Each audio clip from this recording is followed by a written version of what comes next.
Shared learning is something we talk about almost relentlessly in the health sector, and there are so many brilliant things happening all over in every organisation. There are individuals that are leading areas of work which are transforming the way that we provide services or changing the quality or the experience of care for patients. And quite often what we don't do is shout about the things that we do well. We talk a lot about the challenges, but we don't necessarily share what's brilliant about what we do and what's brilliant about our workforce and the ideas that they're trying to accelerate locally. So as part of the programme, we wanted to make sure that we could share some of the great stories of work that's happening locally to almost inspire others who are feeling like they can't do that in their workplace to be able to take that on as well. You can start off with an idea that's based on an innovation, and then discover there's other things that actually, if you can liberate or change those, it allows the innovation to thrive, but also it can, of their own account, change and improve that system. Yeah, and also I think because that's kind of things we've learned, once we go back to talking about engagement and going back to selling your idea to the chief exec, for example, to get your staff released, you can go back with that. Well, actually, it's a whole package. Actually, we're going to do some training for you. We're actually going to help with teaching and education, and this is all part of it. So I've learnt if you can gift wrap it a little bit. Start with something quite small rather than taking on a great big project, because it's always going to fall over and fail. So start really small because you can always grow. Get your clinical engagement, get your senior clinicians on board, because that does make a difference at the end of the day. And just start talking to other people who've done it.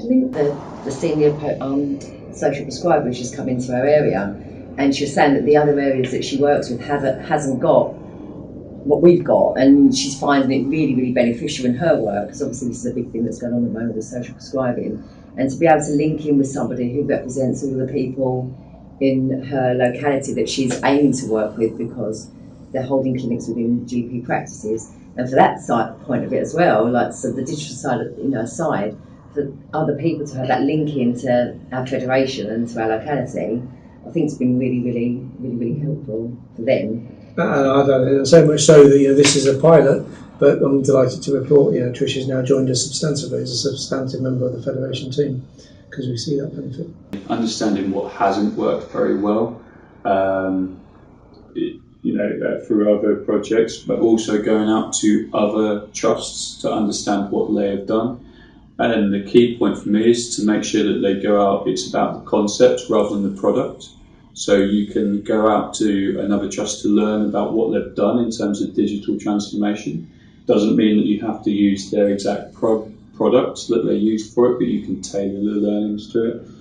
And then having the involvement for the clinical lead has been a massive benefit to this project, making sure that I, as a project manager, can bounce ideas off of Emma to make sure that it works for clinicians rather than just try to implement, and vice versa, Emma's ideas and taking forward whether it will work in a corporate sense. And the nice thing is the background that I've had. So I'm a physiotherapist who's been working in the community environment for the last 4 or 5 years, working with mobile working with the technology and our live system. So knowing what the pitfalls and the benefits are, and also knowing what other clinicians have said about what's worked well and what hasn't worked well with training in the past, so that I've been able to bring that into our planning so that we know we've got something that is right and is fit for purpose, but meets clinicians' needs as well as the trust's needs for being able to get the project up and running.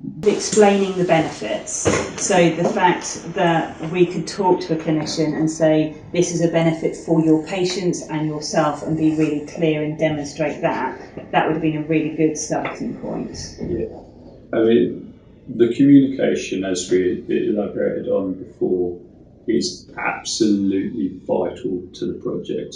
Maintaining that throughout, making sure it's consistent, and then doing it 10 times more than what you believe you need to. And then some.